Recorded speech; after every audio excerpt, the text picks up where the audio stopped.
ಬ್ರಹ್ಮಾವರ ವಾರಂಬಳ್ಳಿ ಗ್ರಾಮ ಪಂಚಾಯತಿನಲ್ಲಿ ಗ್ರಾಮೀಣಾಭಿವೃದ್ಧಿ ಮತ್ತು ಪಂಚಾಯತ್ ರಾಜ್ ಇಲಾಖೆ ವತಿಯಿಂದ ಡಿಜಿಟಲ್ ಮತ್ತು ಬೀಕನ್ ಗ್ರಂಥಾಲಯವನ್ನು ಉಡುಪಿ ಶಾಸಕ ಕೆ ರಘುಪತಿ ಭಟ್ ಉದ್ಘಾಟಿಸಿದರು. ಬಳಿಕ ಅವರು ಮಾತನಾಡಿ, ಸಾಮಾನ್ಯ ಜ್ಞಾನಕ್ಕೆ ಗ್ರಂಥಾಲಯಗಳು ಹೆಚ್ಚು ಸಹಕಾರಿಯಾಗುತ್ತೆ. ಅನೇಕ IPS ಅಧಿಕಾರಿಗಳು ಕೂಡ ಗ್ರಂಥಾಲಯದಲ್ಲಿ ಎಲ್ಲ ವಿಭಾಗದ ಪುಸ್ತಕಗಳ ಸಾಮಾನ್ಯ ಜ್ಞಾನದ ಓದಿನಿಂದ ಪಾಸಾದ ಉದಾಹರಣೆ ಇದೆ. ನಗರ ಮಧ್ಯಭಾಗದಲ್ಲಿರುವ ಗ್ರಂಥಾಲಯವನ್ನು ಸಾರ್ವಜನಿಕರು ಉಪಯೋಗಪಡಿಸಿಕೊಳ್ಳುವಂತೆ ಹೇಳಿದರು. ಬ್ರಹ್ಮಾವರ ತಾಲೂಕು ಪಂಚಾಯತ್ ಕಾರ್ಯನಿರ್ವಹಣಾಧಿಕಾರಿ ಇಬ್ರಾಹಿಂಪುರ್, ವಾರಂಬಳ್ಳಿ ಗ್ರಾಮ ಪಂಚಾಯತ್ ಅಭಿವೃದ್ಧಿ ಅಧಿಕಾರಿ ಫರ್ಜಾನಾ, ಅಧ್ಯಕ್ಷೆ ಗುಲಾಬಿ, ಉಪಾಧ್ಯಕ್ಷ ಸದಾನಂದ ಪೂಜಾರಿ ಉಪಸ್ಥಿತರಿದ್ದರು.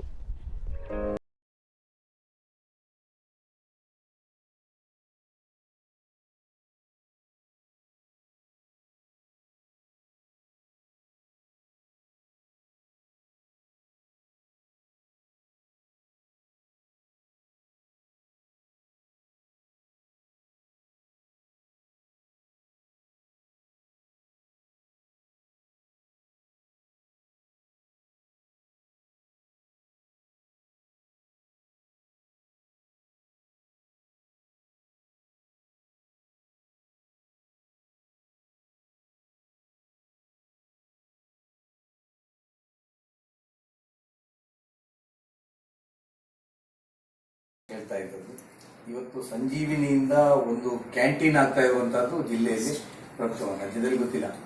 ನನಗೆ CEO ಅವರು ಇದನ್ನ ಹೇಳಿದರು, ಸರ್ ಈ ಥರ ಮಾಡ್ತಾ ಇದ್ದಾರೆ ಶಾಸಕರ ನಿಧಿಯಿಂದ. ನಾನು ಹೇಳಿದ ತಕ್ಷಣ 1 ಲಕ್ಷ ರೂಪಾಯಿ ಕೊಡ್ತೇನೆ ಮಾಡಲಿ ಅಂತ ಹೇಳಿದೆ. ನಾರಾಯಣರು ಅದನ್ನು ಅಡ್ವಾನ್ಸ್ ಮಾಡಿದ್ರು ಅಂತ ಕಾಣ್ತದೆ. ಅಂತೂ ಇದು ಒಂದು ಒಳ್ಳೆ ಕಾನ್ಸೆಪ್ಟ್. ಯಾಕಂದರೆ ಸ್ವಸಹಾಯ ಸಂಘದವರು ಅವರೇ ಸೇರಿಕೊಂಡು ಒಂದು ಕ್ಯಾಂಟೀನ್ ಮಾಡಿದರೆ ಒಂದು ಒಳ್ಳೆಯ ಹೋಮ್ಲಿ ಫುಡ್ ಕೊಟ್ಟಾಗೂ ಆಗ್ತದೆ. ಎರಡನೇದು ಗ್ರಾಹಕರಿಗೂ ಒಳ್ಳೆಯ ಫುಡ್ ಸಿಗ್ತದೆ.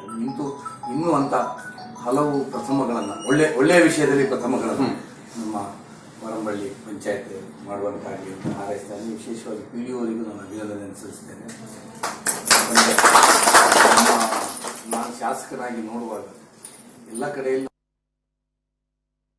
ಬ್ರಹ್ಮಾವರ ತಾಲೂಕಿನ ವಾರಂಬಳ್ಳಿ ಗ್ರಾಮ ಪಂಚಾಯತಿಯಲ್ಲಿ ನಾವು ಒಂದು ಶಾಸಕರ ಮುಖಾಂತರ ಡಿಜಿಟಲ್ ಗ್ರಂಥಾಲಯವನ್ನು ಉದ್ಘಾಟನೆ ಮಾಡಿದ್ದೇವೆ. ಈ ಒಂದು ಗ್ರಂಥಾಲಯ ಒಂದು ಉನ್ನತ ಮಟ್ಟಕ್ಕೆ ಏರಿ ಬೀಕನ್ ಗ್ರಂಥಾಲಯವನ್ನು ಕೂಡ ನಾವು ಇದರೊಂದಿಗೆ ಉದ್ಘಾಟಿಸಿದ್ದೇವೆ. ಈ ಒಂದು ಬೀಕನ್ ಗ್ರಂಥಾಲಯದಲ್ಲಿ ಅಂಧ ಹಾಗೂ ಕಿವುಡ ಮಕ್ಕಳಿಗೆ ಅಥವಾ ಹಿರಿಯರಿಗೆ ಕೂಡ ಇಲ್ಲಿ ಪುಸ್ತಕಗಳು ಲಭ್ಯವಾಗಿರ್ತದೆ ಅಂತ ಹೇಳಲಿಕ್ಕೆ ನಾನು ಇಷ್ಟಪಡ್ತೇನೆ. ಈ ಒಂದು ಗ್ರಂಥಾಲಯದ ಒಂದು ರಚನೆಗೆ ಸಹಕಾರ ನೀಡಿದ ನಮ್ಮ ಎಲ್ಲ ಅಧ್ಯಕ್ಷರು, ಉಪಾಧ್ಯಕ್ಷರು ಹಾಗೂ ಸರ್ವ ಸದಸ್ಯರಿಗೂ ಹಾಗೂ ಸಿಬ್ಬಂದಿ ವರ್ಗದವರಿಗೂ ನಾನು